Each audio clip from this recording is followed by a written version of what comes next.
Introduce yourselves, please. Sure. Thank you. For this category, any more documents to We can sign? hear you now. Okay. Steve, is it okay if it's fine if we do that, right? Just walk on. Yeah. Okay. I didn't hear the question. So she asked us to introduce ourselves, which seems very appropriate. Thank you. So, just so you know, our microphones only work if we hold it down with our finger, so there might be slight delays between us. But I'm Whitney Jorns-Kunlins. I am this year's chair of the Select Board, and this is the third year of my first term on the board, and I am a town resident for only just over 4 years. Hello, I'm Nicole Miner. I'm the vice chair. I'm also in my third year of my first term. I have been a resident of Belchertown since I was this tall, so almost 50 years. My name is John Ritter. This is my second year. I'm the clerk. I've been a resident of Belchertown my whole life, go back multiple generations, and Mrs. Madden, who raised the question back there, was my teacher. Hi, Mrs. Madden.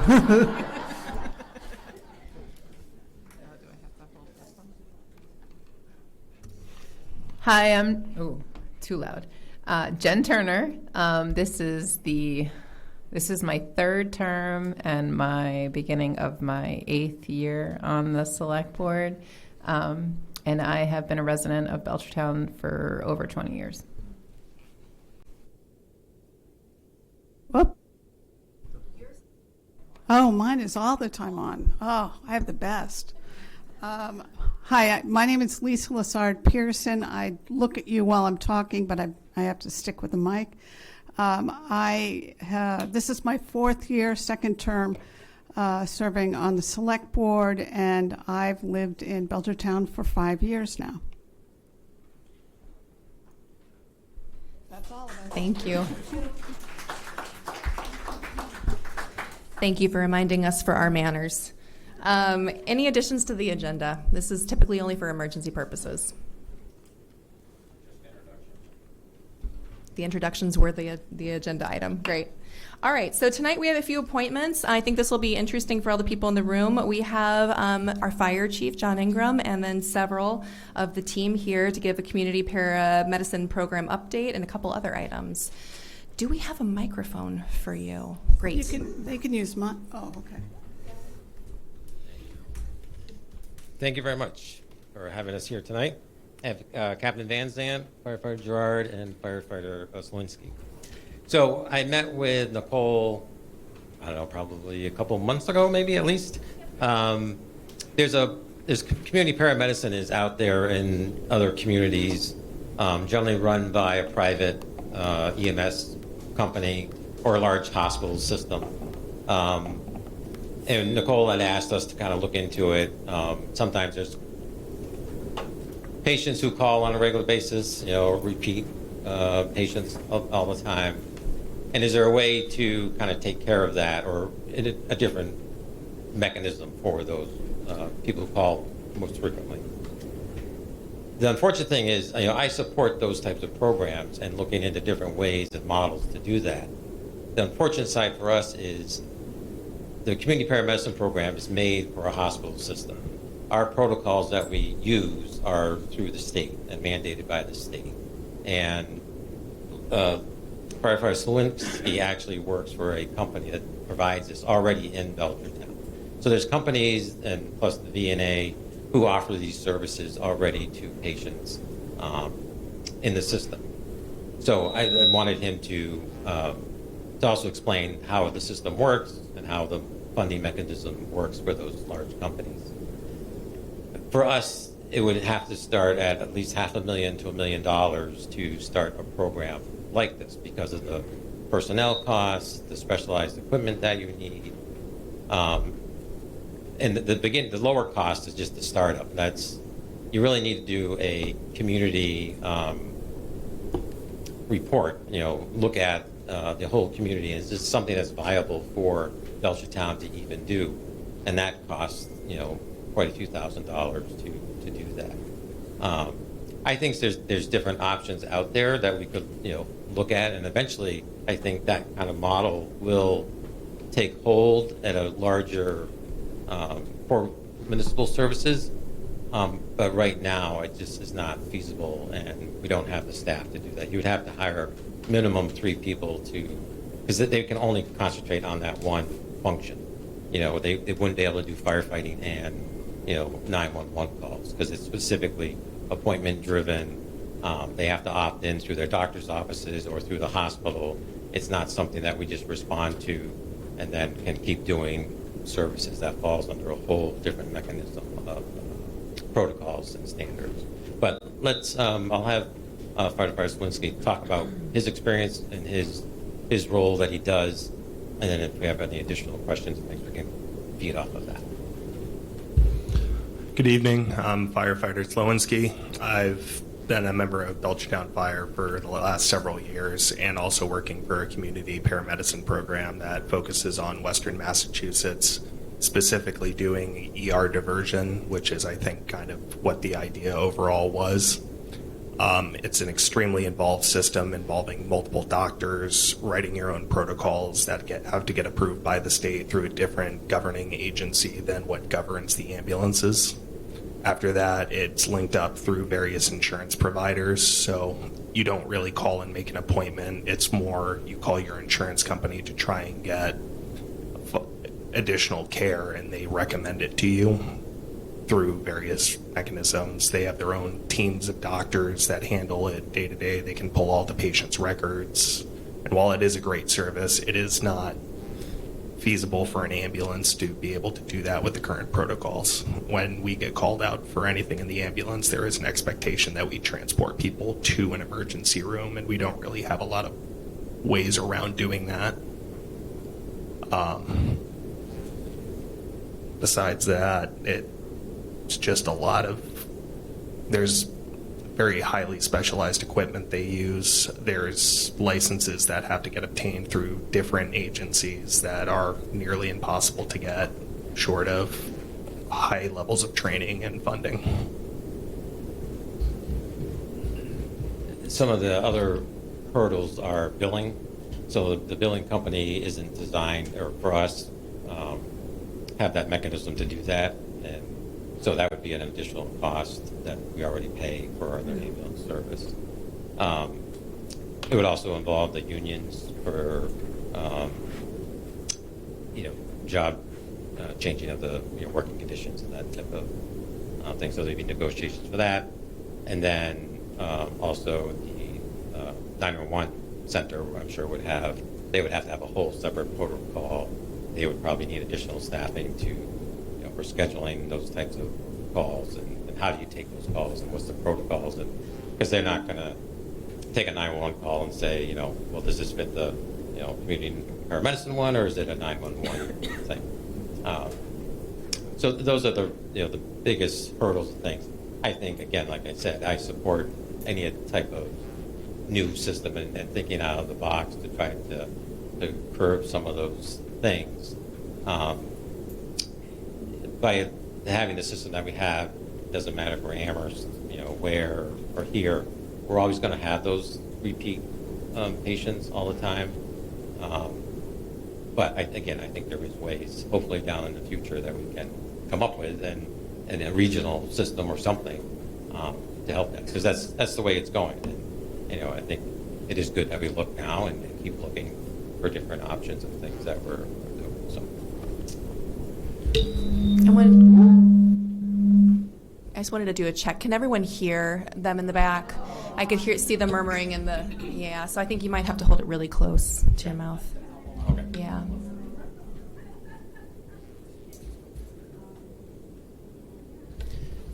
Well, thank you for that. Are there any questions from the board about the paramedicine? I really appreciate you looking into it. It's something that has been on my mind for a while. And so I think these are all valid points. I guess the only thing that I would ask or just request is that we kind of keep it on our radar to see what kind of situations we could partner with other communities on, whether it's regionalization, going directly to Wilbraham, and seeing what their thoughts are with the other communities that they partner with. But I definitely see it as being kind of a thing of the future and something that we'll eventually fall into. But I did want to ask you one question. What is the name of the agency that you work for? I work for a program called Smart Care, which is run by Cataldo Ambulance Service. Okay, so is there any possibility that Belchertown could partner with an agency like that? As far as partnering, I'm not entirely sure. That would be a decision far above my pay grade. However, we do operate within Belchertown already. I run several calls on the MIH side of it in Belchertown and all the surrounding communities. Okay, yeah, so maybe something to think about. Yeah. No, I totally agree, and I think there is, and I've talked with Steve on some other ideas that I have for the future, but we just got to look at it and see where we're at. But yes, we'll definitely keep looking. Thank you, I appreciate it. You're welcome. Any other questions? Yes, a couple things. So there's about $500,000 in terms of startup, right? And your department has done amazingly well with grant writing opportunities. I wonder if this wouldn't be an opportunity to see if there are grant sources that could fund the startup costs. I'm also very interested in what towns do offer this, and more than just what the towns are, what the program diagram or design is to actually. Wouldn't it be great to see what that looks like, the visual? And I absolutely agree that a regional system would not only, be more cost efficient, but it would give us greater opportunities to partner with towns who are dealing with, I'm sure, very similar kinds of problems. Yeah, absolutely. So could I ask you to do a somewhat deeper dive? Now, maybe Smart Care knows of who those towns are, and could provide such a diagram, especially if there are any other hidden costs. Because like Nicole, there is a sense that if there's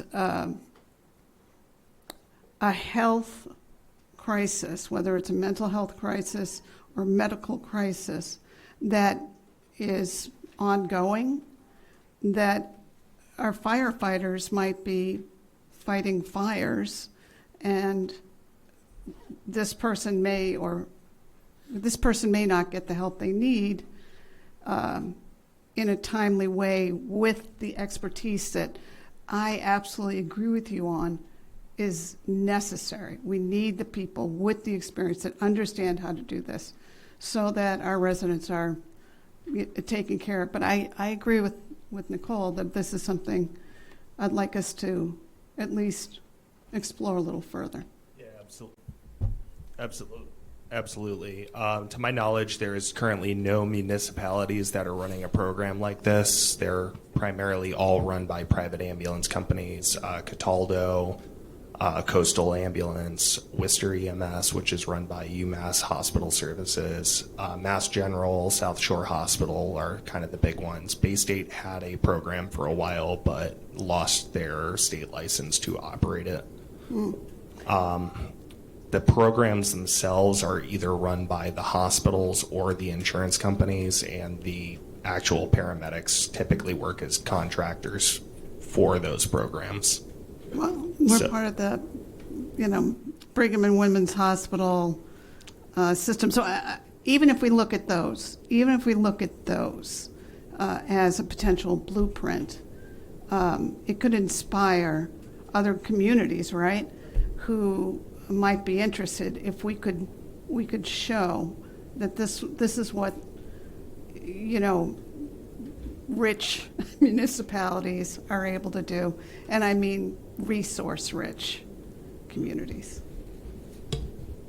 And in our fire chief group that we have, we looked at this together also, and when we meet, we're looking at different ideas all the time and different solutions for those types of things. So it will take us a little time to get Oh, that, of course. but definitely we'll keep looking at that and bring back some of that information. And we have connections with some of the folks at the hospitals, so we'll be able to. Excellent. We should be able to get that for you. Thank you. You're very welcome. Any other questions? All right. Can you give us an update on call force?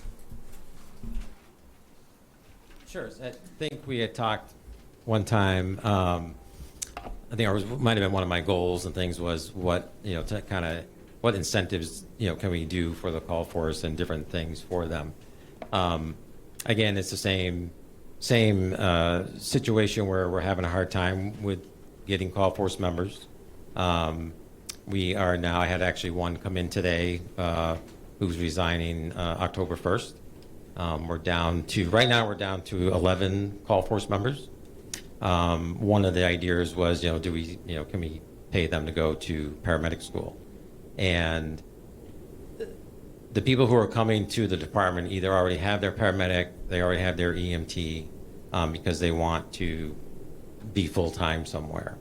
Right now, we have 4 EMTs now on the call force. 2 of them, they've been on for a while. They have no interest in becoming paramedics. One is in paramedic school who does want to still be a full-time firefighter at some point. The reality is, I have 4 right now who, in the 6 years I've been here, we've tried to change the call force and how they do their drills and what works for them so they are able to show up. And every time we change it, it still goes back to that they're not showing up. We have 4 very long-term call force members who just don't participate. And I'm not holding anything against them. It's, everybody is very busy. Call force members today have to train like they're a full-time firefighter, and it's a lot. Liability-wise, the gear. I just had 2 brand new call force members. One was literally 3 days from graduating from the fire academy, wasn't doing that well and dropped out, and left to go do other things. We had another one who started and ended up getting a full-time job in another community. So that's $1,200 we spent for, physicals, and that's the risk we take. That's what we have to take, I do have another person out there who's interested, who's a paramedic. It will depend on, their ability with their work schedule, if it's going to work or not. So, we're still recruiting. We're still, not looking to get rid of the call force at any time. It's just a hard thing for people to commit to and time-wise to commit to.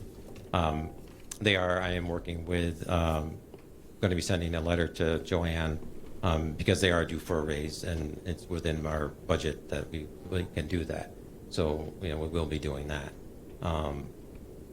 And, when they do go to paramedic school, we, give them a vehicle to go to school to help with gas and pay them while they're in the school for those who are interested. But the members that we have right now they're not going to become EMTs. They're comfortable at their first responder level. And in the community, we have real serious health problems. We have a lot of patients with really serious things. And for somebody who's on their call force or volunteering, it's a lot for them to handle. And if you're not coming in and doing the drills or spending the time, you don't want to take that risk of, taking care of somebody who, needs serious help right away. So we're still training the ones who are coming, we have some very good call force members who are dedicated and, do want to advance in their skills, and they're doing well, and we're still obviously recruiting for those who do show up. So I just wanted to give you a quick little overview of where we are. And we're not the only community suffering with the same situation. Amherst and then some smaller communities in Franklin County, or anytime again we meet with chiefs and they say the same thing. How's your call force doing? What's going on with your call force? So we're all working together on that, but it's a battle. But again, it's just a thing where a regional. And there's something that we can do more regional for that type of system or something. So again, something that we need to look at. No rush on this, but when you have time, can you provide us with a report of what you're paying out for the average call force member in a year in combination of training, vehicle, what you're paying them to do calls and so on? Sure. Because now I'm kind of pivoting on what my original request to you was and thinking, is what you're paying all of these call force members in a year on average, is that going to equal what you would pay in salary to a full-timer?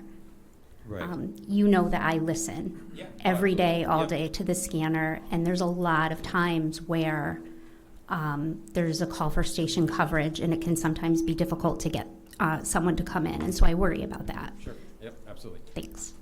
I can tell you that we're on the pay scale, we're low compared to the communities around us.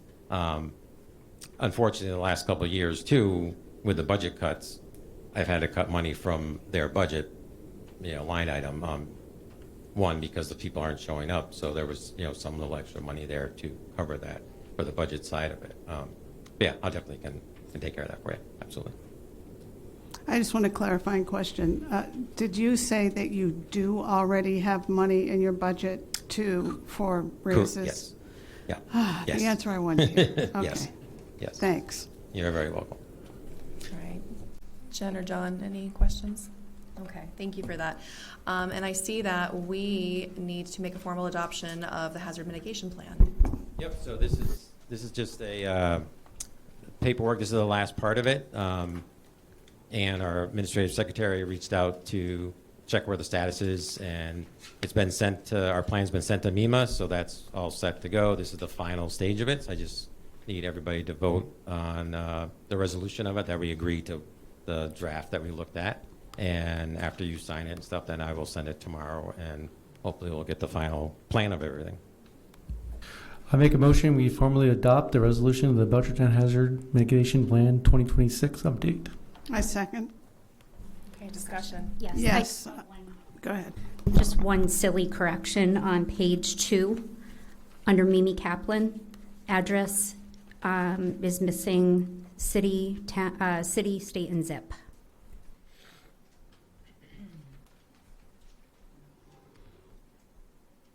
I have to look at that. I'm comfortable voting, just as long as just letting you know to get that corrected.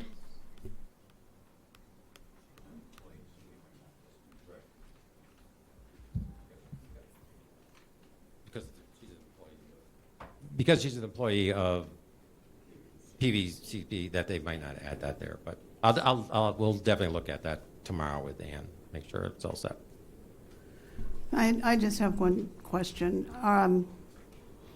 Obviously, you're happy with this.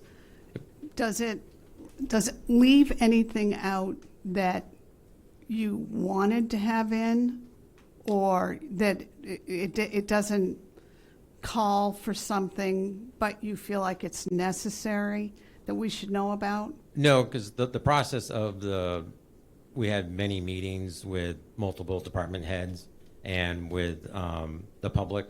So, we all had our own sections and areas of concern. So it really wasn't anything that I'm concerned with. We worked off the old plan. We were able to take a lot of things off that were corrected and fixed, and put some other stuff on there. But all of us working together as a team, I'm comfortable with what it was. Okay, good. It's mostly just to make sure Yeah. that there isn't something else. Right. Okay, Yeah. that's great. Thank Yep. you. Thank you. Anyone else?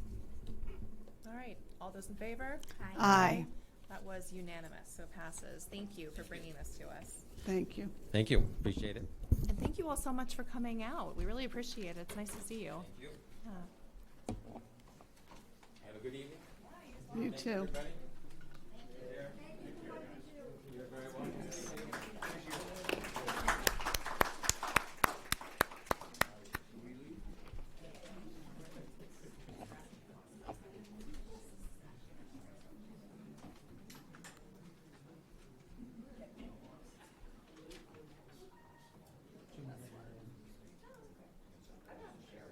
What? What?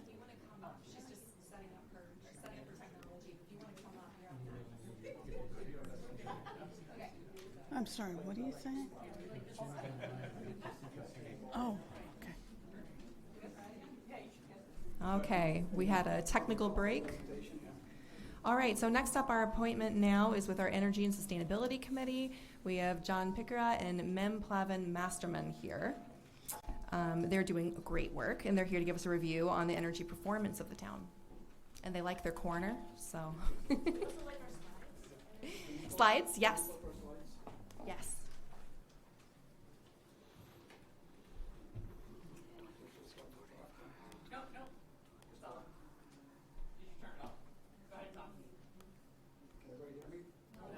No. No. You also have to put it really close to your mouth. How's that? Is that better? No? Is that better? Yeah. Okay. There we go. Try it like this. All right. While the slides are coming up, I'll do the intro. My name is John Pickera. I'm the chair of the Belchertown Energy and Sustainability Committee. And with me is Min Plavin Masterman. She recently joined the committee in January. And we had a gap on our committee for the Green Communities program, and so we asked her to be the liaison for that, and she came up with a great 3-year summary on that program. The Green Communities program was something that the town joined to reduce energy usage or to monitor that versus the standard of 2009, what we were using for energy in 2009. And the goal was to reduce that amount by 20% every year. There we go. John, can you just clarify that when you talk about energy use, you're not talking about residential homes, you're talking about town capital, like buildings, vehicles, municipal? Right. There's a database for Massachusetts Energy Insight that all this information gets pumped into from the different departments in town on energy usage, and that's compiled, and that's what MIM accessed to pull together for this report. Right. I just want to make sure that the audience knows that we're talking about municipal buildings and vehicles. Yeah. Thank you. So, can you open that up a little more? Or?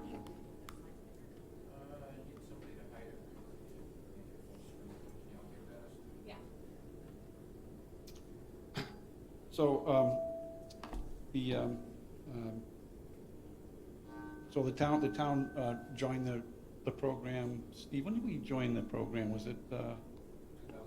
It was 2009, right? So that's why the base figure is 2009 on that, and the number for the goal was to be below 61,679 MMBTUs, which Min will explain what that means in a minute. We can go to the next slide if we can. Okay, there it is. So the goal was to be below 20% in energy usage from the 2009 usage, which was that number I just quoted. And right now we're at 23.3%. And this presentation is based on a 3-year summary that MIM had gone back 3 years to look at. And we've pretty much surpassed that every year, with 2023 being the best year, about 31% reduction, 2024 being a 27% reduction, and 2025 being a 23.3% reduction. So the town's doing good in meeting the requirements of this program. Next slide, please. Okay, so key findings. People back probably can't see that, so I'll go over them. Yeah.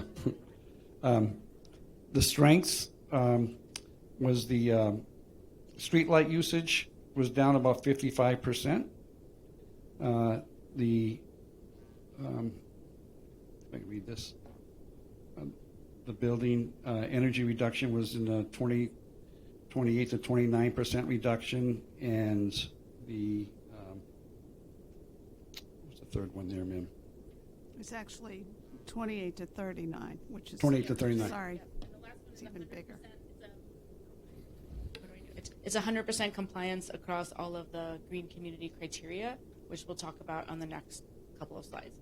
So I was hoping the slides would be bigger and you could see it. So you'll have to bear with us as we try to read our notes and the slides at the same time. So some of the areas for attention was fleet energy usage, and also the Belchertown High School was the largest emitter of energy usage. So about 27%, I think it was. So yeah. So I'll turn it over to Mim. She'll go over the details on what is involved in this criteria and how we perform against that. Can I borrow your notes because the slides are really far away? Okay. So again, this is not supposed to be an eye exam, but I'll read the notes that we put together, which is based on this is basically the PowerPoint version of a report that we sent to the select board. Oh, that's definitely better. Okay. So you're going to see me present some numbers that are MMBTU. And so just to understand what MMBTU is, because I had to look it up, it's basically it's 1 million British thermal units, which is a fancy way of saying it's a standardized unit of measurement. So towns and cities can measure their usage over time in an apples-to-apples way. And it basically takes all the different kinds of energy that a town is dealing with and converts it into a standard unit of measurement that can be added up. So it could be oil, it could be energy kilowatts, it could be the wastewater treatment, but all of it gets converted with a formula in the Mass Energy Insight database so that we're able to just look at a total combined number over time and not have to do any fancy math that would make our heads hurt. So that's the idea behind it, but you'll see me talking about MMBTUs throughout the rest of the presentation. So first, if we can go to the next slide, I can show you the compliance piece. So there are 5 categories that we're trying to be in compliance and measure. And the first is siting, and that is basically zoning for R&D and manufacturing in specific designated areas. That criteria has been met. The second is permitting, which is expedited permitting for clean energy facilities, so making it easier, clean energy facilities, to make it easier. That's been met. The second is basically reduction, which is the energy plan demonstrating a 20% reduction target from the baseline, which we've also met. Then vehicles, fuel-efficient purchasing vehicles are a priority for the fleet. That has been met. And then the last is the stretch code, which is an adoption of 225 CMR, 22 and 23 building codes. So those have all been met.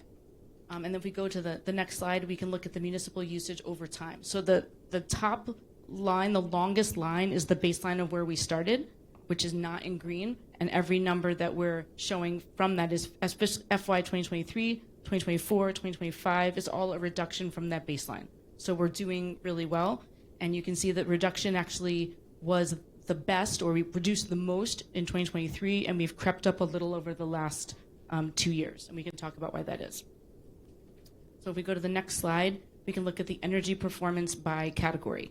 So the first category is buildings. And basically, we're continuing to do well. Our numbers are improving from the baseline across the buildings. The second line is open space. So we continue to do well. Again, numbers are improving. We have the street lights, and that's basically staying the same, not getting any worse. And then the water and sewer is staying the same. The only one that's gotten a little higher than the baseline is the vehicle fleet.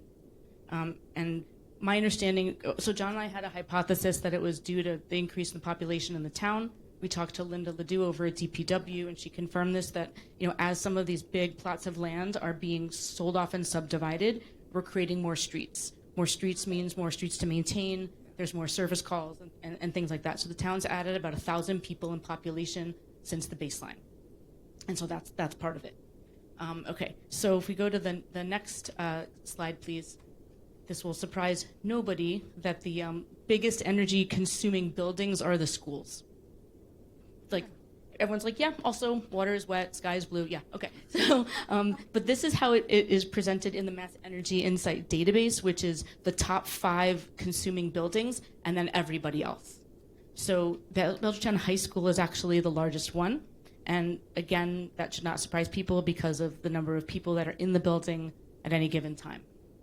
So in addition to looking at energy consumption by building, if we can go to the next slide, please, there's another measure that basically says, okay, we know that larger buildings consume more energy in total because they're larger.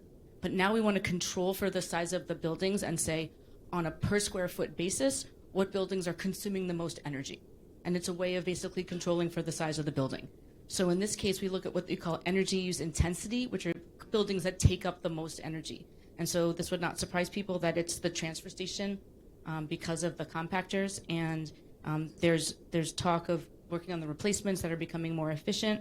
The second is the EMS building. And one of the reasons it showed up as being a very energy intensive building was it has an old boiler, or actually at the time of this report, it had an old boiler. It's now been replaced, but it had an old boiler and people were there sleeping there every night. So that's just going to be an energy intensive one. And the third one is the senior center because of the cold storage, and cold storage in the senior center just takes up a lot of the actual square footage, and it's an older unit, so it's less energy efficient. So those are the energy use intensity leaders. Okay, so next slide. So then we look at the energy conservation measures. So we look at the LED retrofits, and so there's a lot of LED lighting that's been done. We look at retro commissioning, which is basically what it would take to take older buildings and make them become more fuel efficient. And there was the bid documents were done, but for the high school, but they haven't gone beyond that for the bid documents. And then the third would be the street light program. And so converting the utility-owned lights to something that's LED, there's 248 have already been converted for that. And then on the next slide, the fuel-efficient vehicle. First fully electric vehicle purchase was a Tesla Model Y, and that's the town's first full EV. There's also basically public interceptor utilities prioritizing the hybrid powertrain, so that it has to be at least hybrid when you're purchasing new vehicles for the town. And that the challenge is the fleet energy use is higher, but as we talked about, it's because of changes in how the town is laid out, and then demands on the vehicles. And then next slide, please, is renewables and community initiatives. So renewables, there was an Altus Power contract with the fire station, and they produced about 6% of the power, but those panels were removed when the roof was done, and they haven't been put back. And that is something that our committee is looking at as one of the potential buildings for siting the rooftop solar. That's one of the potential spots.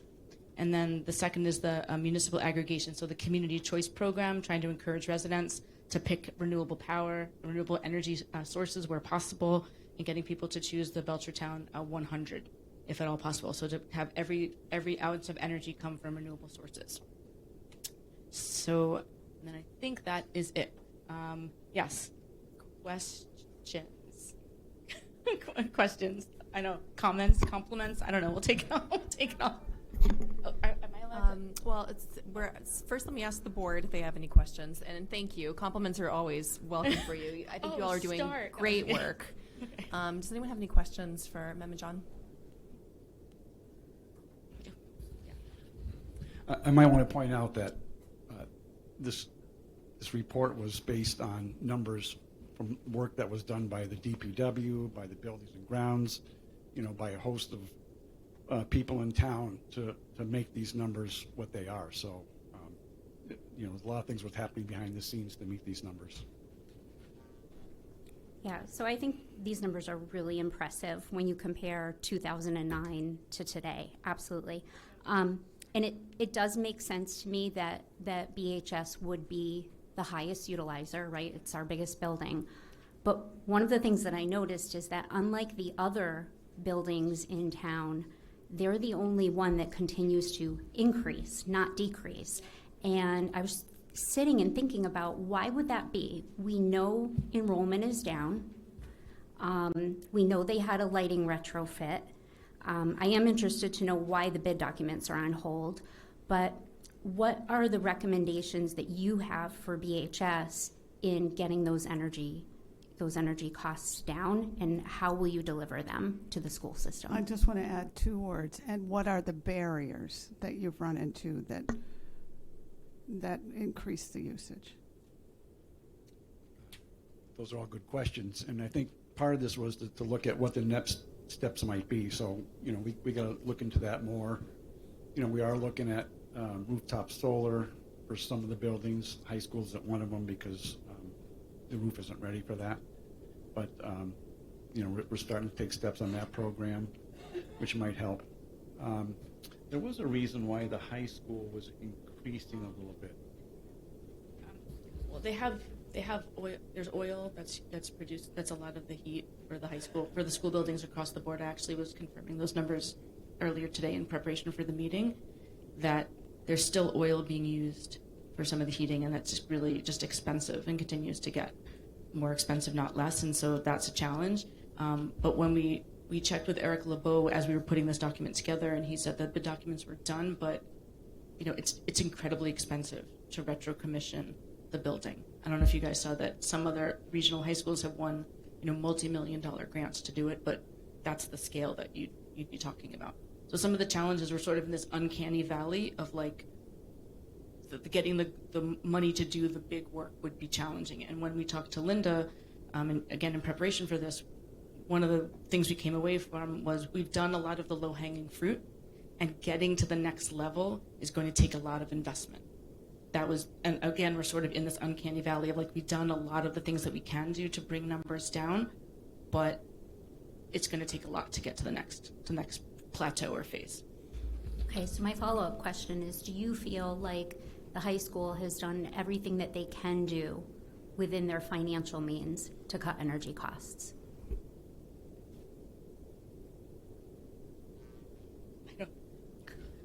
Don't feel put on the spot or anything. I mean, I feel a little put on the spot. I think they have a very tight financial envelope, and I think it's very challenging. So there may be some other opportunities with grant writers or other things that maybe we can think outside the box a little bit, but I think they've done a lot. Yeah. Some of that too, we got to think about. We use that building as a town. Our election systems went all electric now, so the energy Yep. costs for electricity for voting all went up. So some of that energy use is from the town use, not just schools in general. Right. That's I right. have a question. Are you a part of a regional group or a statewide group where you have outside people who are also helping with ideas and with, roadblocks and, basically a sounding board and someone who encourages you in the work that you're doing? I mean, we attend the Pioneer Valley Planning Commission meetings, the quarterly meetings on that, which is on climate and energy. There's an energy manager, regional energy manager, which I think the town has resourced somewhat, but we can certainly access that more. There was a recent energy study done too, I think, at the schools. I'd like to take a closer look at that report and see what that says. There's several things ongoing, but there's a lot of moving parts out there. So This wasn't specific to the schools. Yeah. This was more, that you're not alone, that you're part of a much bigger movement towards lowering energy costs. right, yeah. The Pioneer Valley Planning Commission has a lot to do with that. And when I attend those, I ask the other towns what they have done on certain projects, Yeah. like this rooftop solar. And the information's kind of limited, but because a lot of this stuff is new that they're doing, and so everybody's kind of like inventing the wheel and finding their own way through. But it's helpful. Thank you. To add one thing to John's comment is the Mass Energy Insight database actually was recently redesigned. And so there are a lot more data visualization tools that you can go into and actually compare your municipality to other municipalities in the state. That was only redesigned in the last 30 days. And so before it was a lot of sort of PDFs and very difficult to scan, and now you can actually see what other towns are doing and see the progress they've great. made. So that's all very recent, but it's still very dynamic. Thank you, and thank you for your work. One other thing, there is another stretch code, but it's the next level, beyond what the green communities is. It's difficult for a town our size to support something like that. I can send the select board the pros and cons of that next level if you're interested in that. But typically, there's a lot of good benefits, but there's also a lot more restrictions on what's required for new buildings and existing buildings and things like that. So it's tough to meet those standards, and not too many towns have actually, gone on that. Certainly, with the larger towns with more resources have done it, but it's more difficult for towns of our size. All right, any other questions? Okay. Will Thank you you. remind Thank you everyone for your when you time. meet in case they would like to join a meeting in person or virtually? The Belchertown Energy and Sustainability Committee meets every third Thursday of the month, except for this month because we don't have a quorum. A lot of people are traveling this month. But it's the third Thursday of every month at 7 o'clock in the planning board meeting room. So please, if anybody wants to come in either remotely or attend in person, it's appreciated. Thank you. All right. Thank you for your time. Thank you so much for coming. All right.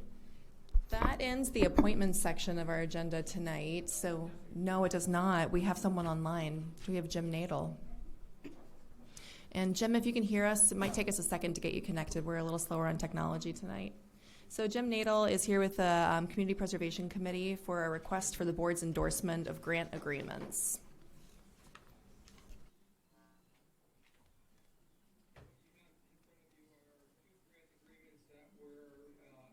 Endorsed or approved at our recent town meeting, and so one of them is for the Belchertown Historical Association, and the second one is for the Belchertown Little League.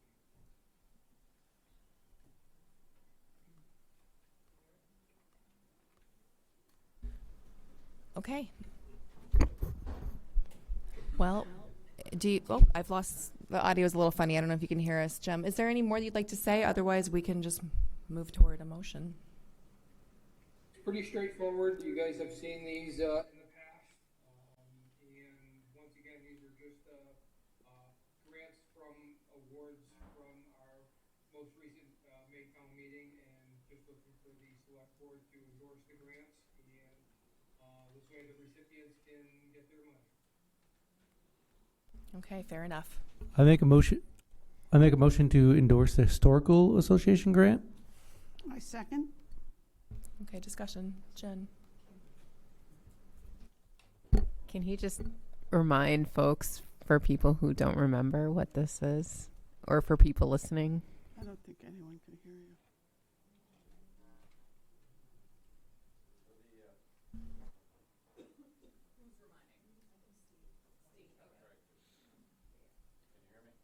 No. Is there a second microphone?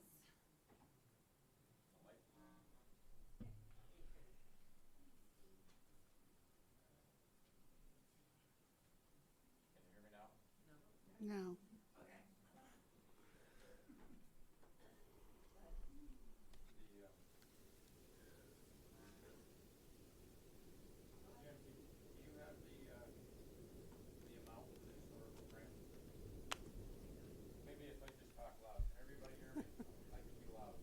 But they can't hear you. Yeah.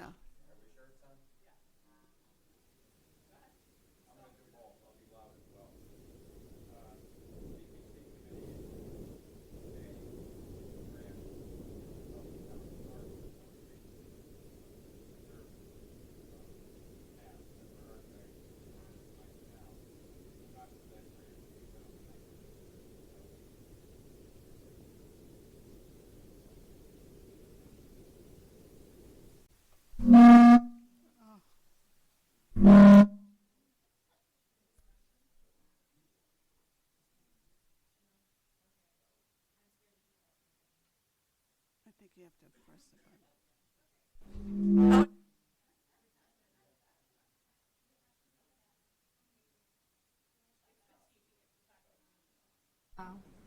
Okay, it's safe right now. All right, so no more discussion. All right, then all those in favor say aye. Aye. Aye. That was unanimous. All right, do I have a second motion? I move that we endorse the CPC grant between the town of Belchertown and the Belchertown Little League for improvements of Mini Fenway in the amount of $148,000. I second. All right, that was seconded by Lisa Lessard Pearson. Discussion. right, all those in favor? Aye. Anyone opposed? And one abstention? Sorry, I abstained for you, John. And then, so 4 ayes, no nays, 1 abstention.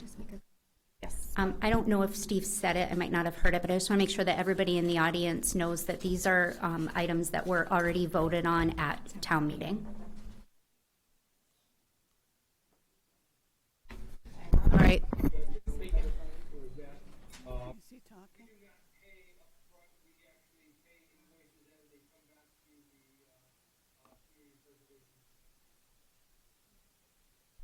All right, thank you, Jim.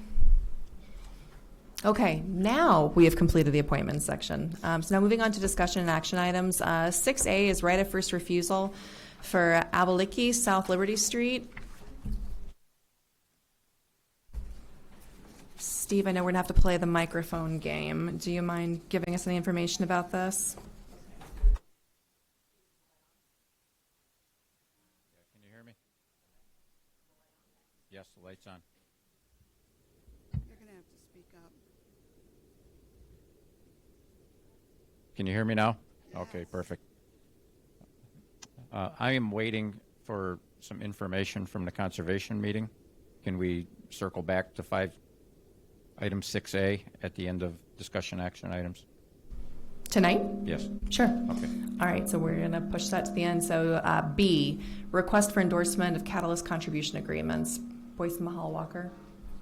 That's right. So in your packet, there are 2 agreements from Mass Autobahn. They are pledges for money for some of our open space procurement that's coming up. The Boyce property, which is off of Old Farm Road, is 49 acres. The sale price is $600,000. They are pledging $112,000 towards that purchase. And the town planner and conservation office both feel that with other grants and funding sources that there will be no cost to the town. So this is one piece of a puzzle. The second agreement is for the Walker Mahal property off of Kimball Street. That's 125 acres. The sell price was $760,000, and the pledge from Mass Autobahn is $120,000. And again, with funding sources coming in, the town planner and conservation agent feel that this will be a no-cost acquisition by the town. So tonight's ask is just for you to endorse these pledges from the catalyst contribution. All right, do I hear a motion? Make a motion that we endorse the contribution agreement between the town of Belchertown and the Massachusetts Audubon Society for the Boyce property as detailed in the agreement in the amount of $112,000. Second. Just some corrections with names in here. I don't know who does that. My name is spelled wrong. So for clarification, will Mass Audubon's buying this? I've been a proud member of Mass Audubon all my life. Does this mean we'll have additional walking trails? Just for clarification, Mass Audubon will not be buying it. The town of Belchertown's buying it, and it'll be under a conservation restriction with the Kestrel Trust and other land trust groups.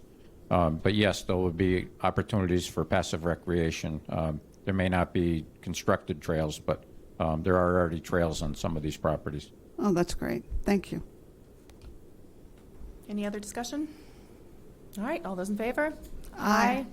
Anyone opposed and any abstentions? Okay, it passes 5-0-0.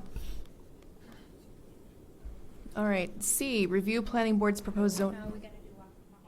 Jeez, okay, my apologies. All right, Mahal Walker.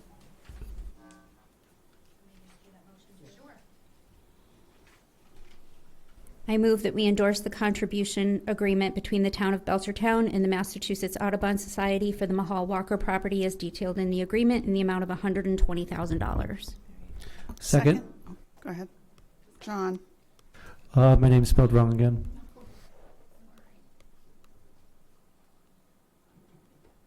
All right. Anyone else? All right, all in favor? Aye. Opposed? Abstentions? Okay, passes 500. All right, now we can move on to the next item for zoning bylaw amendment. This looks pretty standard. Steve, anything to share about this?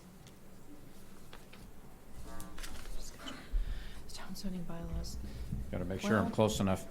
Not really. Town standard. planner has submitted a request to the select board for, to approve and remand back with any comments, some zoning changes that he'd like to have considered at the next town meeting. Let me get up to speed here. So it does have to be voted on at town meeting? It does have to go to town meeting, Okay. yes. Essentially, what he's trying to do is put more uses into the commercial, industrial areas of town, as well as one additional use into our residential areas.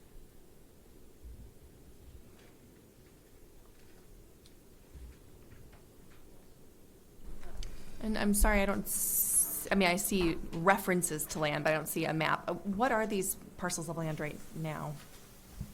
Okay, so our commercial industrial zones are the Depot Street area, down around the Bondsville town line, where the grog shop, Serve Pro, there's some businesses down there. We also have the Harris Industrial Park, Harris Drive Industrial Park. And the third location is the, let me get to that.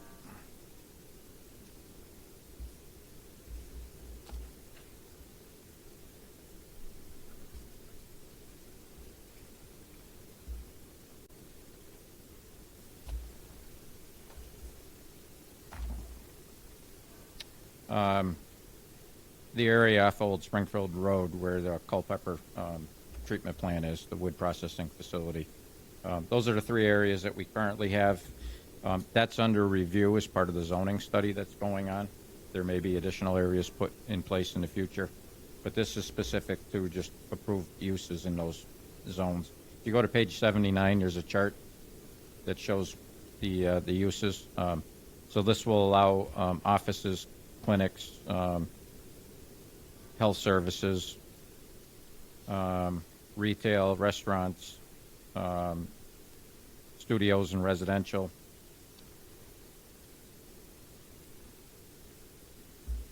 So to clarify, anything highlighted in yellow is where he is looking to ease restrictions? That is correct. Okay. I have a big problem with number 48, medical marijuana off-site dispensary. I'd like that stricken.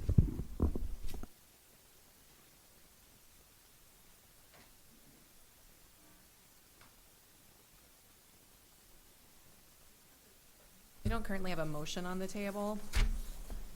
And we do need to vote on this, Steve? You should vote to remand it back to the planning board, yes. Okay, so that is a comment then from Nicole. Yeah, please do.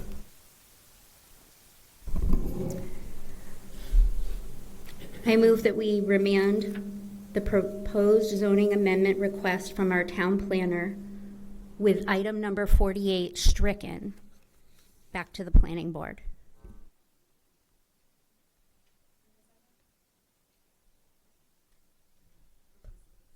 Yeah, I'll second it.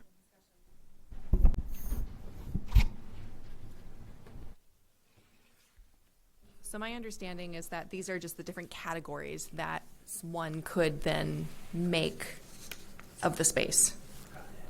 And the motion on the table is for all of these to be approved with the exception of 48 medical marijuana off-site dispensary. How does this complement or, let me start this again. We have a couple of zoning and land use committees currently doing work. How does this impact it? Why isn't it part of the working groups that are happening right now? I'm not aware of any land use groups. There are two. I was just on a call today with one of them. So Doug's letter says that it's A quick amendment to assist a few businesses to be able to use the vacant spots they have identified. The full zoning revision we are beginning will address this comprehensively to spur economic and community activity in this neighborhood. Oh, thanks for that clarification. So it's for pre-existing to use additional space. Band-Aid, it sounds like. Before the full zoning reviews. Okay.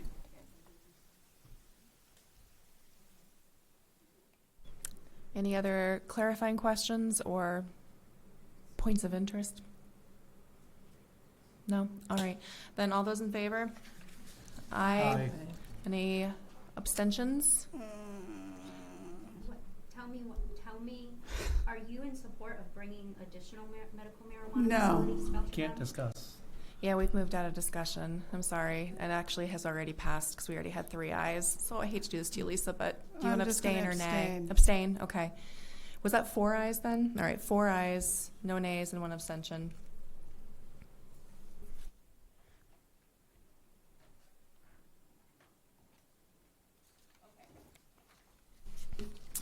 All right.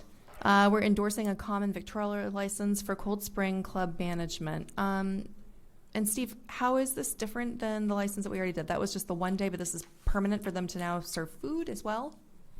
No, is this mic working? Is it working now? There we go. Good. The previous license that the select board issued was their liquor license. That is an annual license. The 1-day liquor license was not issued to Cold Spring Country Club. It was issued to the group that put on a fundraiser. This license is a common victualler license, which allows them to serve food, and that's different. And it's also an annual license. The Cold Spring Country Club is in the process of reopening the restaurant. Everybody in this room will be happy because my understanding is there's a sidewalk from here to there, so you'll be able to get a hot dog and a drink. I see nothing. Okay. All right, thank you for the clarification. Is there a motion?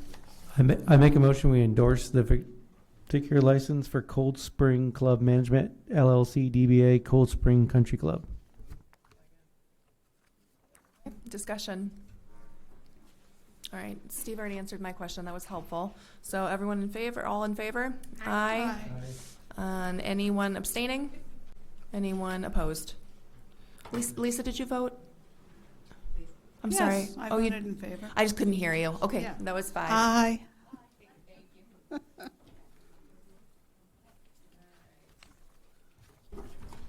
E, request for holiday closings. There was a typo in our packet, but Abby sent along the correct dates today. Oh, I didn't see those. So is it just Wednesday, November 25th? She had the dates from last year, so she's got the dates It's from this Wednesday, year. November 25th, Thursday, December 24th, Thursday, December 31st. So Steve, remind us, what you clarified for us in our last meeting is that this is closure of offices, but people can choose to use their vacation time if they like, or they can just privately, quietly wrap up their work before they go out on holiday. But that'll be closed to the public for foot traffic. That is correct. Annually, the employees around the holidays wish to take their vacation, personal time, accrued time. And what we try to do is allow them to do that by closing the offices. This allows them to take that time, not have to worry about foot traffic. It's a time of the year when people are less likely to go to town hall. Not a lot of people want to spend their Christmas Eve in town hall, so we try to just accommodate the employees, allow them to have that time. What I want to point out, though, is this is not additional time off. It's voluntary. If they want to work, they can. It just means the offices will be locked.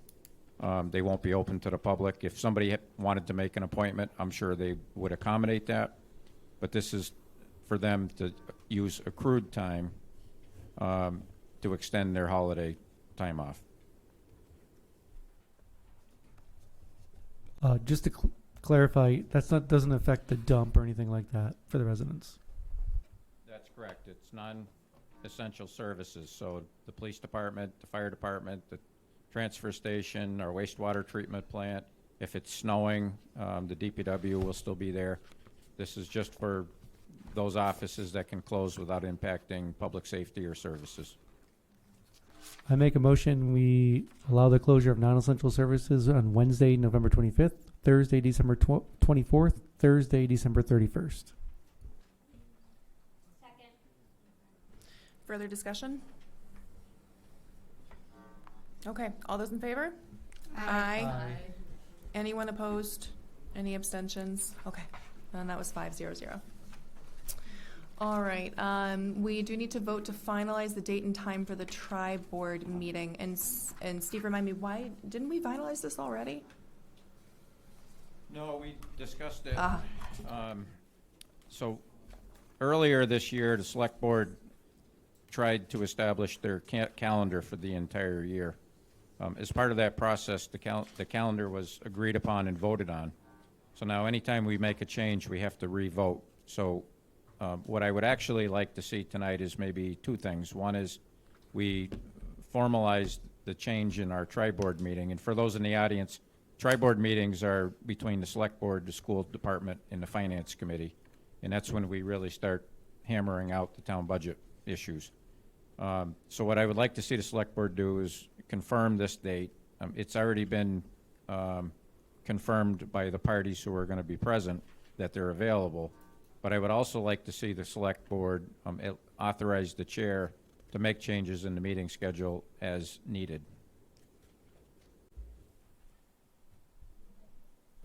Thank you.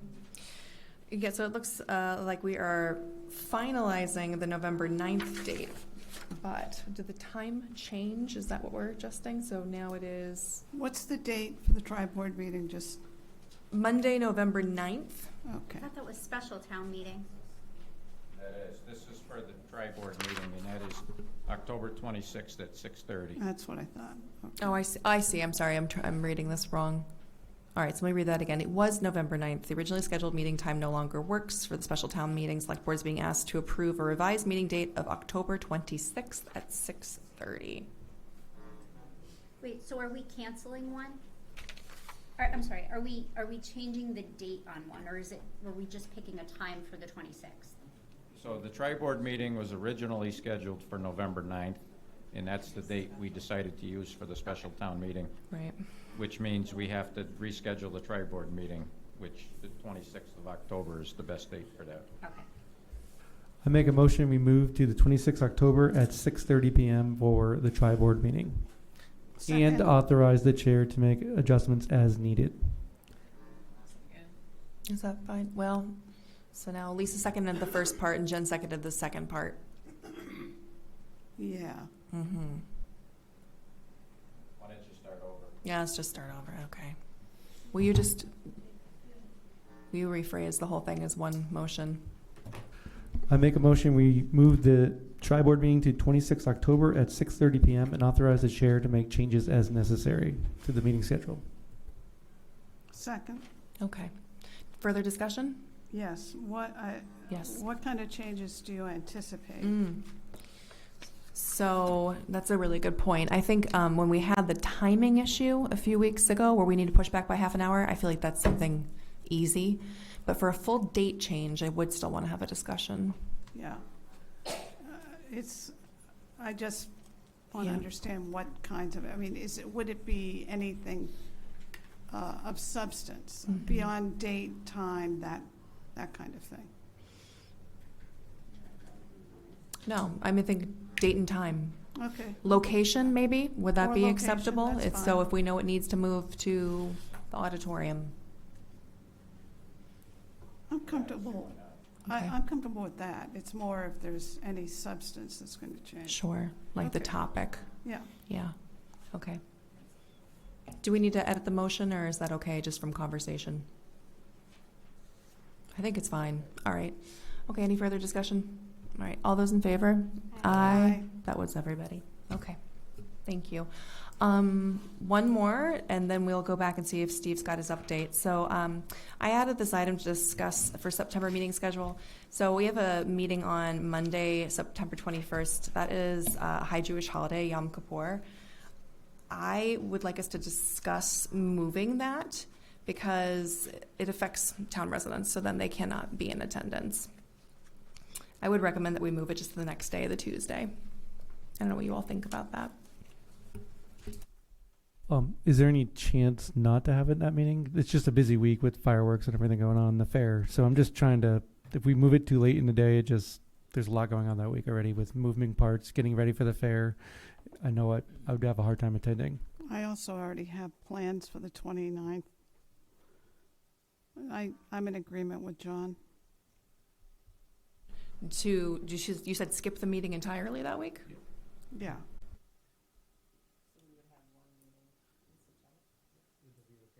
My only concern is our packed agendas and items in the parking lot. Could we move it to the 28th? Somebody just said they have a conflict on the 28th. Did I make that up? 29th. Lisa, you said 29th. You have a conflict? Yeah, I do. And it's been a long time in the making. I can do the 28th, but I thought, So Yom Kippur is on the 21st, so we were talking about moving it to the 22nd. Tuesday the 22nd. So John is suggesting we skip that week yeah, entirely and move it to Monday, the 28th. I agree. Yeah. I can do that. I think that's good.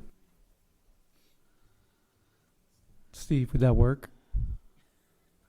Steve is very confused. Let me catch up to you here. Hold on a second.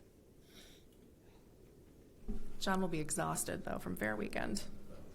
Well, we probably all will be. Yeah, that's true.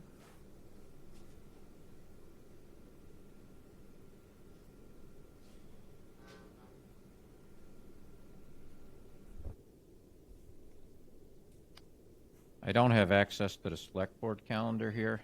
I have access to my calendar. Do we have anything? There's nothing? Okay. Is to move it to Monday the 28th? Okay. Yeah, that works for me. Okay, good. Great.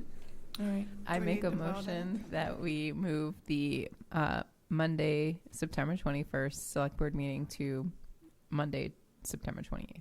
I second. Oh, we all second it. So who officially seconded?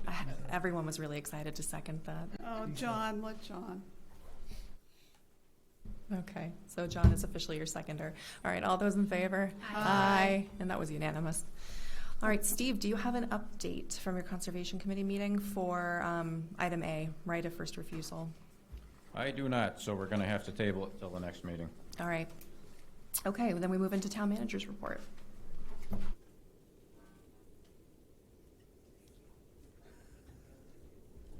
Everybody's been so quiet and so respectful.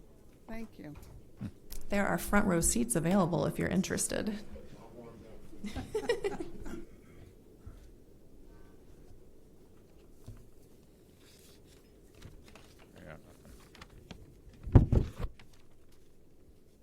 Okay.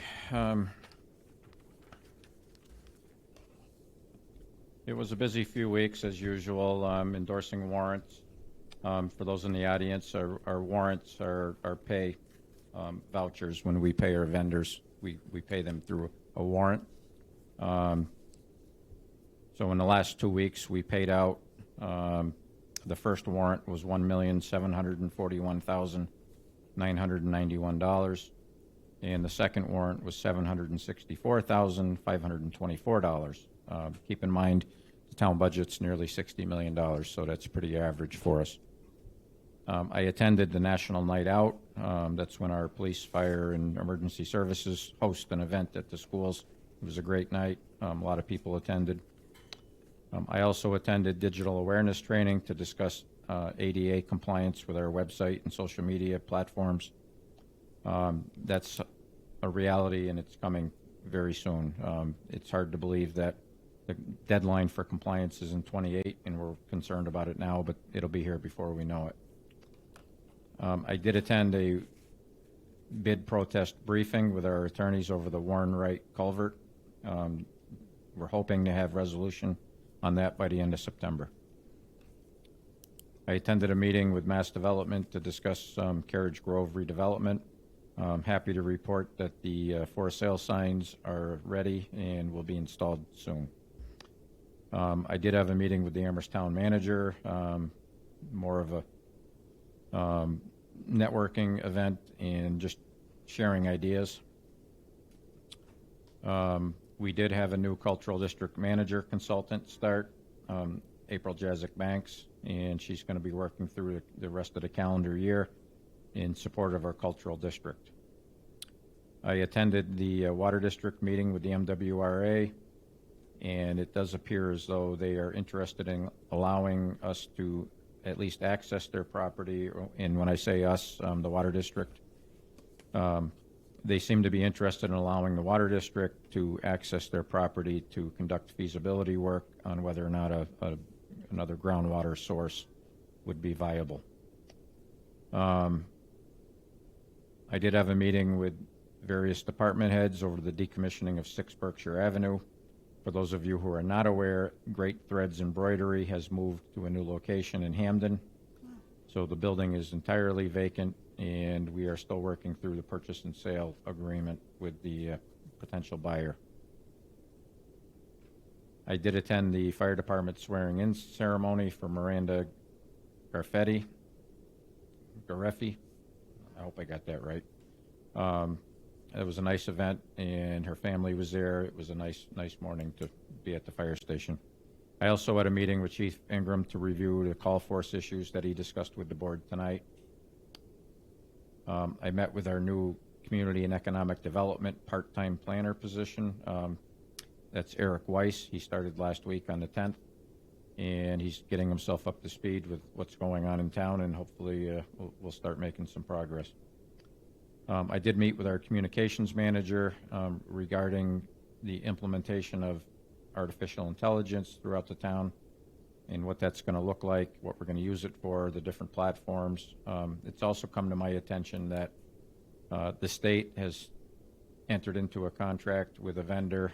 We're looking into that to see if it's something we can piggyback on to and save ourselves some money. I did attend the Amherst Area Chamber of Commerce event in South Hadley last week. That was very well attended. It was actually a chamber event that was co-hosted by 2 other chambers, so there were people from as far away as Springfield and Long Meadow. I've been meeting with the grant manager regarding the MVP2 grant.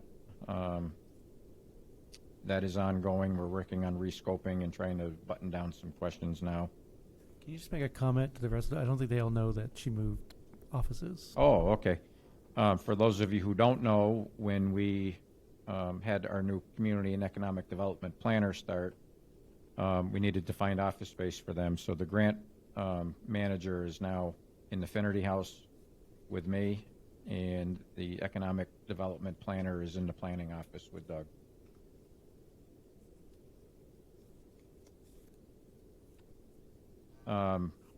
I did attend a regional town managers lunch. This was held up in Sunderland. The reason it says north there is because I also belong to a group of town managers that are more southern. They go as far as Charlton and East Long Meadow. So Belchertown, I always say Belchertown is in the middle of everything, and that's working out in our favor because I've been invited to 2 different groups of town managers to share ideas. I met with the library director to talk about policy implementation. There's going to be some policies coming out regarding meal scheduling and where food can be consumed within the building for the staff and employees. I did meet with the town accountant to review draft financial policies. We're looking at capital stabilization policy, potentially an employee benefits stabilization fund to be created, a budget document with a calendar with different procedures in there for budgeting and timeframes. So these are going to be presented to the Finance Committee on the 10th for review and comment, and hopefully a recommendation back to the Select Board for adoption. And then I did kick off the FY28 budget session Hard to believe that we're already in that time of the year, but here we are.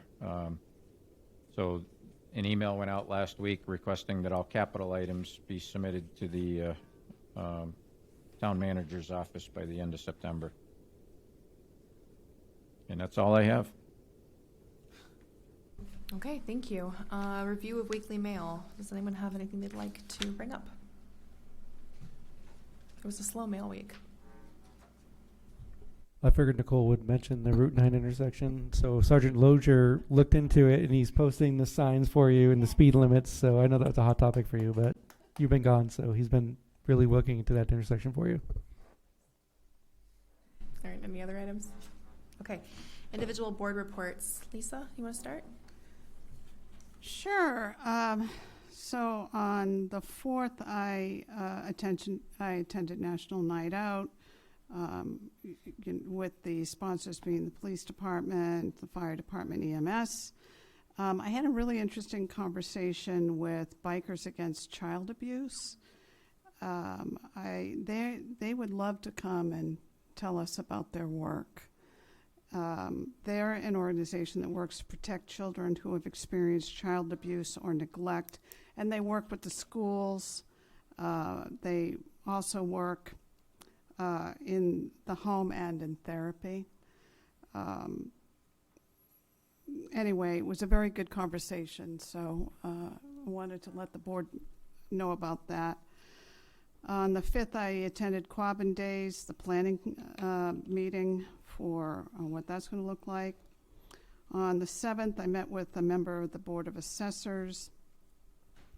On the 11th, I went to the firefighter swearing-in ceremony of Miranda Gareffi, and I met her spouse and family members. What a lovely family. I think she's going to be a real asset.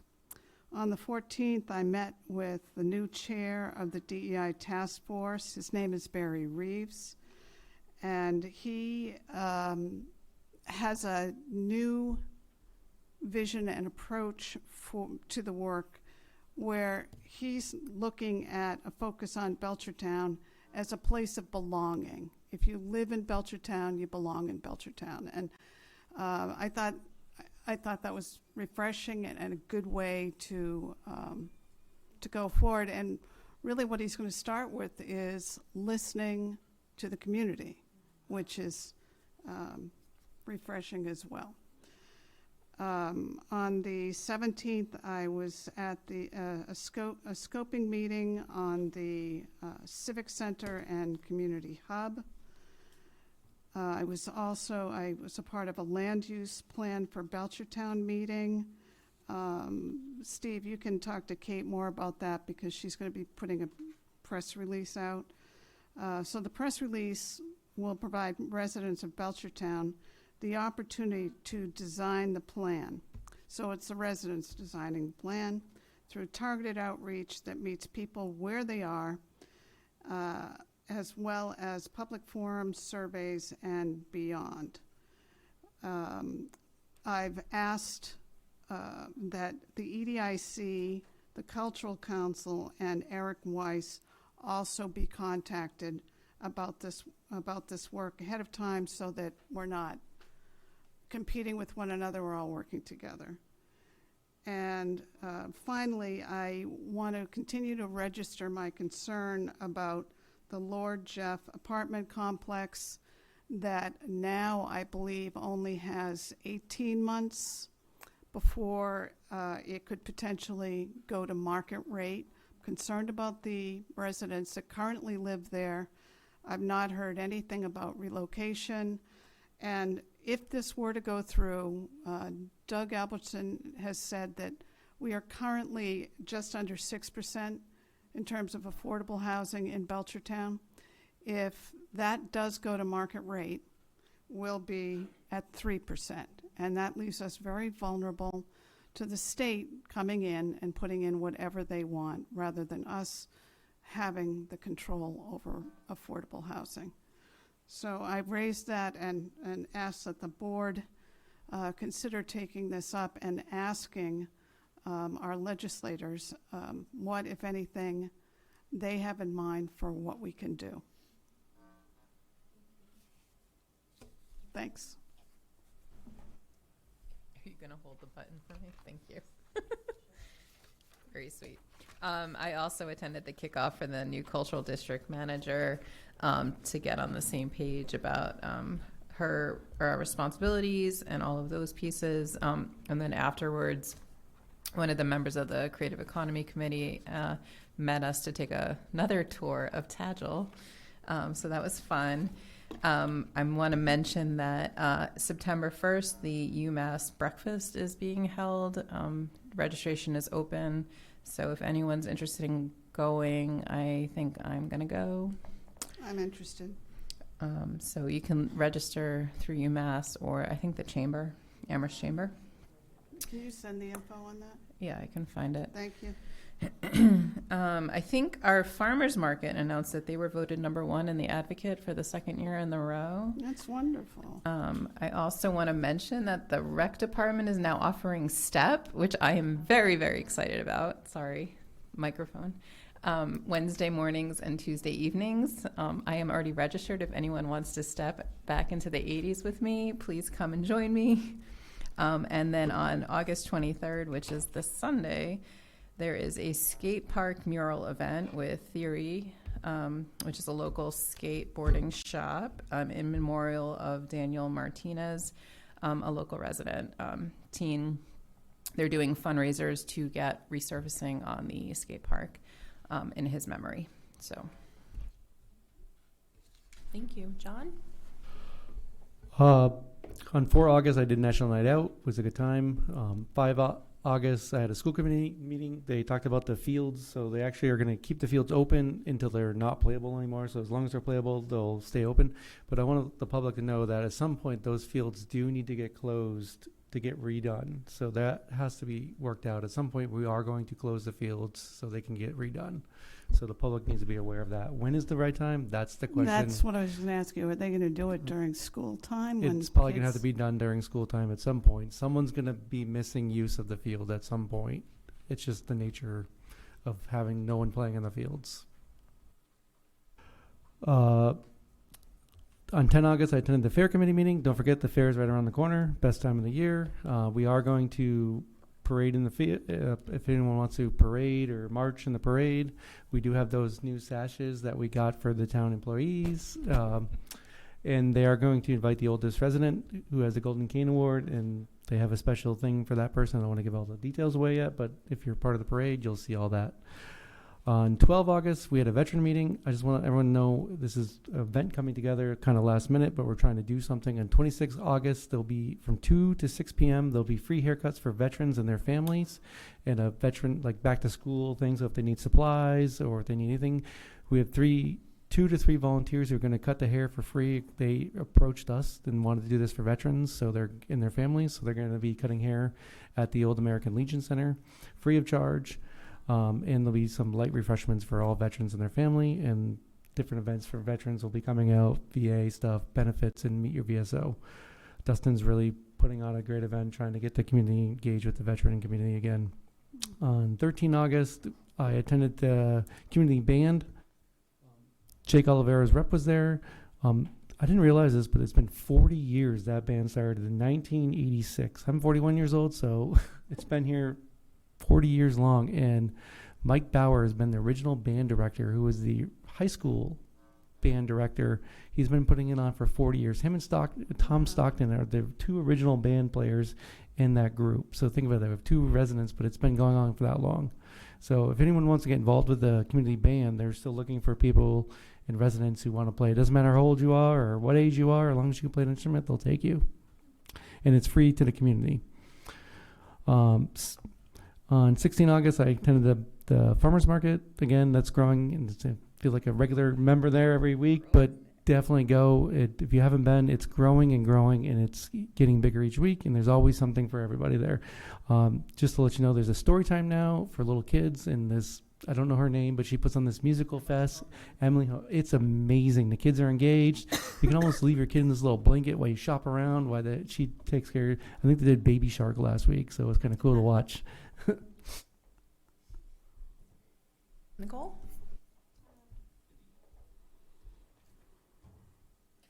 So I actually did nearly nothing because I was traveling with my mama back there to Europe for the last 14 days.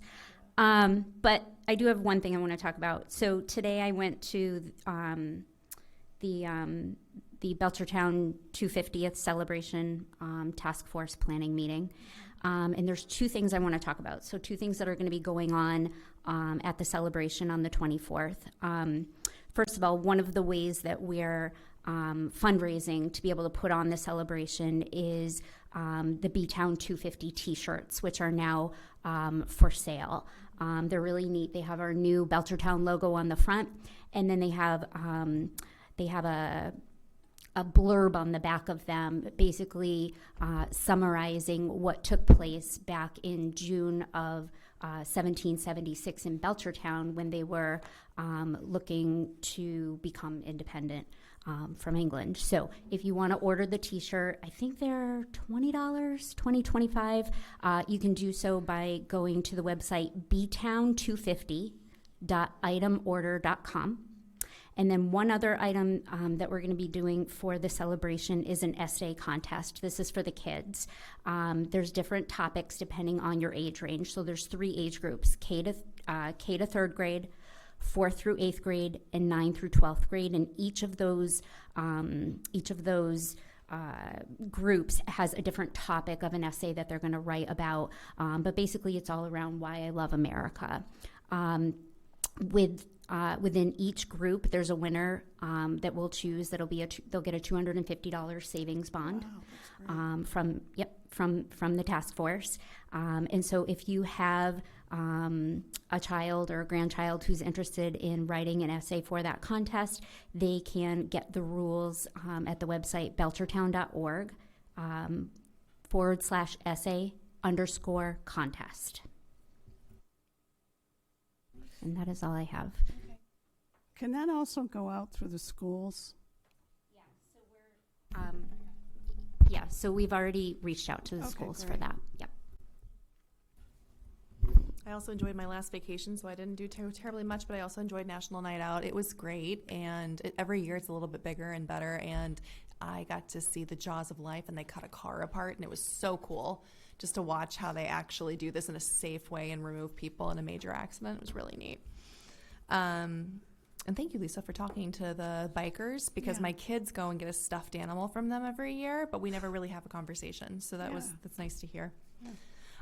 Just future forward, I wanted to just mention it's the last Food Truck Friday on Friday, which is crazy. It's going to be in a slightly different location. It is over by the fields in Chestnut Hill, right?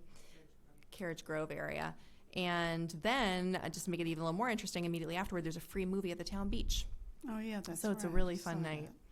And then on Monday of next week is the BCC grants reception, which is open to everyone at Arc Point. And then we have a meeting afterward. And what was the other thing? The Quadmore meeting will be right afterward. So if anyone's interested in learning about our initial first steps in thinking about economic development, we are having a meeting Monday night in the auditorium of Town Hall. And I think that is everything. So the next section is future items for discussion. We keep this as a parking lot to keep us remembering everything we want to talk about. Is there anything anyone wants to add to this category? Yeah, Lord Jeff.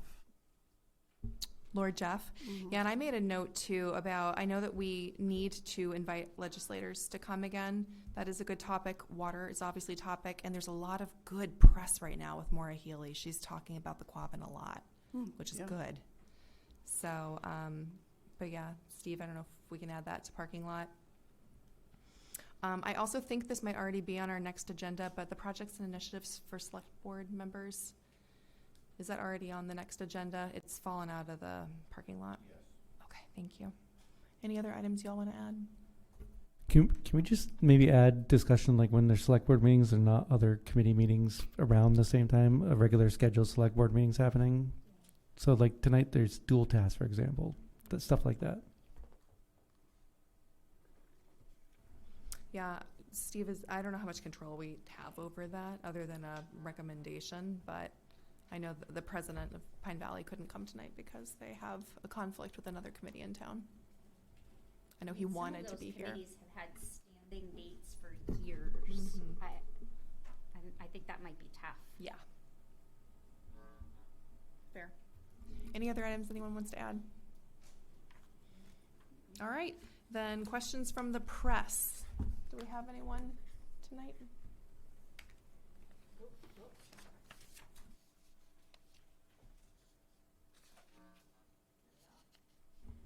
No? All right. Then do I have a motion to adjourn? I make a motion to, okay, I second. All right, all in favor? Aye. Aye. All right. Thank you all so much for joining us. We really appreciate the invitation. And staying And we all the adjourned way at to the end. 8:14.